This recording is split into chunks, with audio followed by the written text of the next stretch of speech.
Kara Zor-El, aka Power Girl, has floated her way into the sanctuary.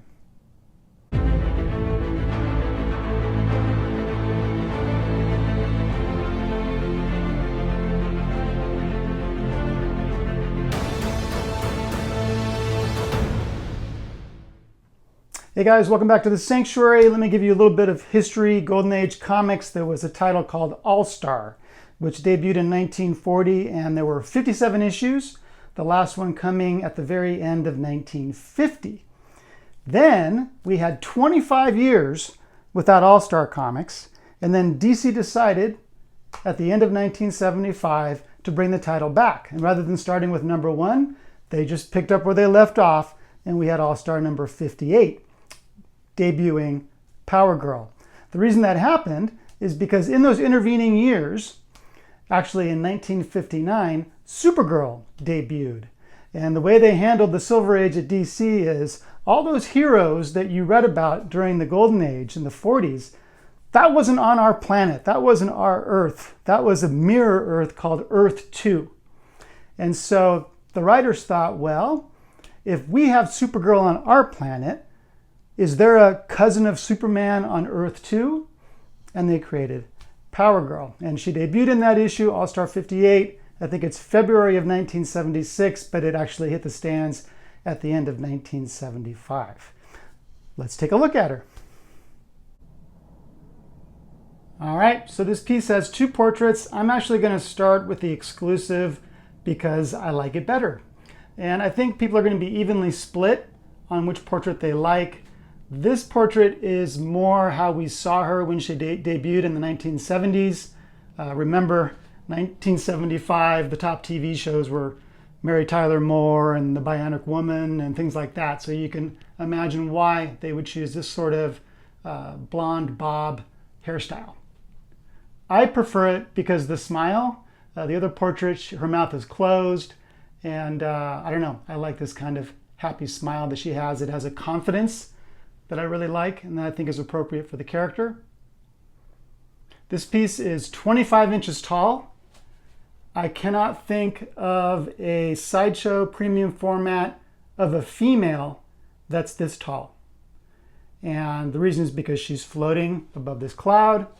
The floating effect, I think, is really well done. I think it looks really, really cool. And I love the fact that she's this tall, that she's 25 inches tall.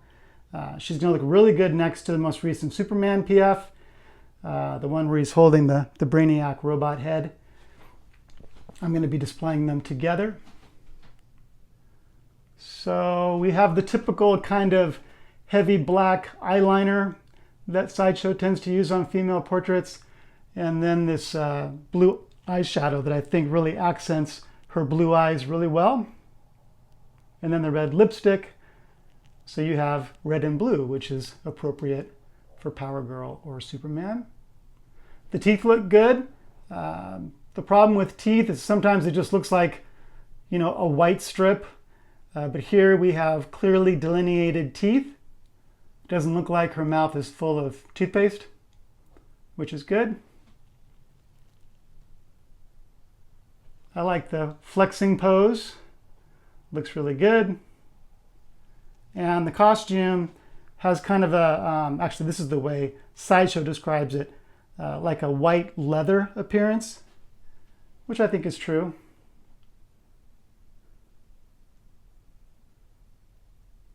All right, you can't talk about Power Girl without talking about her chest.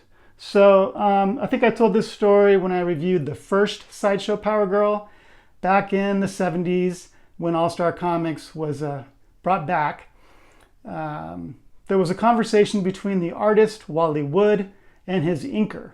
And I've heard different versions of the story. Some say that it was Wally Wood and some say it was the inker who said to the other, I don't think the editor is paying attention to what we're doing. So I'm just going to make her breasts larger every single issue until he notices. And it took 7 or 8 issues until the editor said, hey, cut it out. And so that's what they did. But since then, it's been the focal point of the character, unfortunately. A lot of people, I don't say a lot of people, some people on Facebook and on message boards, when this was first revealed, said, you know, boobs are too small. Like that was, you know, the reason not to buy the statue. And when I hear someone use the phrase, you know, large breasts are her defining feature, that kind of irks me a bit.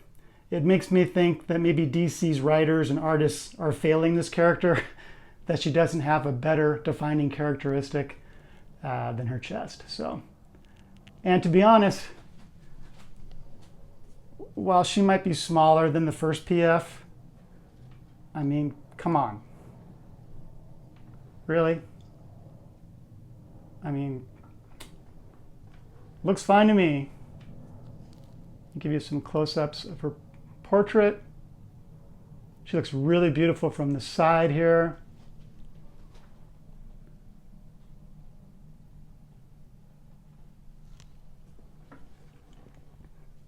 This is a fully sculpted piece. If you remember, on the first one, the cape was fabric. This one is kind of a lightly sculpted cape. Fits in really easily. Look at the detail on the hair. It's not just a block of blonde hair. That's some nice detail. This is sculpted by Will Harbottle. I don't think anyone at Sideshow does women characters better than Will Harbottle.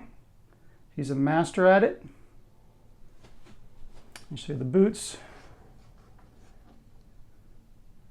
Some black accents there, scuffed up. Looks really good. One thing I will say, and I really hate pegs like this, I could not get it in further than that. And that was with a lot of pressure. And I've already talked to someone on Facebook who got his today, and he had the exact same problem, and he posted a picture that looked exactly like this. So, and also it's kind of funny, if you watch Sideshow's unboxing video and you get to the point where he inserts the body onto the base, there's an edit there. So obviously they didn't get it on the first try either. But I don't feel, you know, that there's any danger of it coming out. I did use a lot of force, and frankly, I think it would be harder actually to remove it at this point. It's really pretty jammed in there. The belt looks cool. It serves no function whatsoever. It is not holding anything up. It is purely decorative, but it's a nice splash of red on the white costume.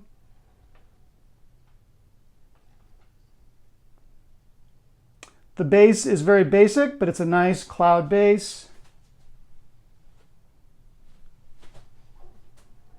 This piece is only about 9 inches wide, 9 inches deep. So it is not a space hog.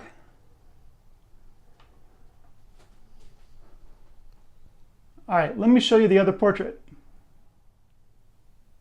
So I would call this a more modern look. Again, we don't have the teeth on this portrait. It's a closed mouth portrait. See if I can get close. The eyes look pretty good. I'm a little worried that right eye might be a little wonky, but I'm probably going to use the other portrait anyway. I'll give you a side view.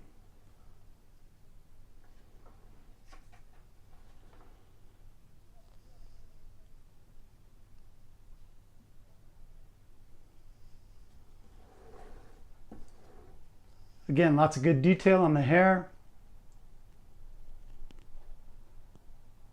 This piece continues the latest trend from Sideshow of kind of small basic bases. Most Sideshow pieces recently have not had any switch outs. They did do the switch out portrait here, which I'm really glad they did. But this is Sideshow's way of keeping prices fairly reasonable. This one I believe was $600, or was it $585? I think it was $585 for the exclusive. So while every other statue company seems to be really raising their prices. Sideshow has actually lowered them a little bit. I'm not sure if you remember, but just before the pandemic, they were inching up with pieces like Mr. Freeze. I think Scarecrow was a little higher. So they kind of reversed course on that because those two have bigger bases. You see, more elaborate bases. And I think that really is a good strategy to hold on to customers and give us folks who don't want to spend $1,000 for a quarter scale piece all the time a break. So do me a favor, tell me in the comments, which portrait do you prefer? I like them both, but I do prefer the smiling portrait. I know the hairstyle is really kind of 1970s, but I think that's the point. That's exactly when she first appeared. But I think Mr. Harbottle has given us two really good choices.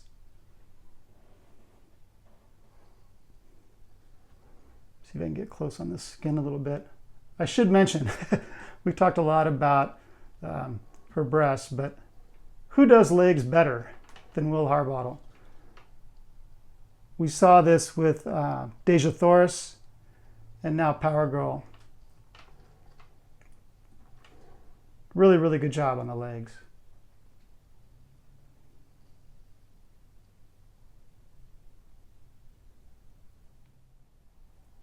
So to give you an idea of her height, I wanted to show you how I'll be displaying her. She'll be right next to her cousin, which I still think is a phenomenal Superman statue. I think he looks fantastic, and I think they look great together. There's only 1 inch between them. She's 25 inches, he's 26. I've been looking forward to displaying them together for a long time, ever since Power Girl went up for pre-order. Just a couple of Kryptonians.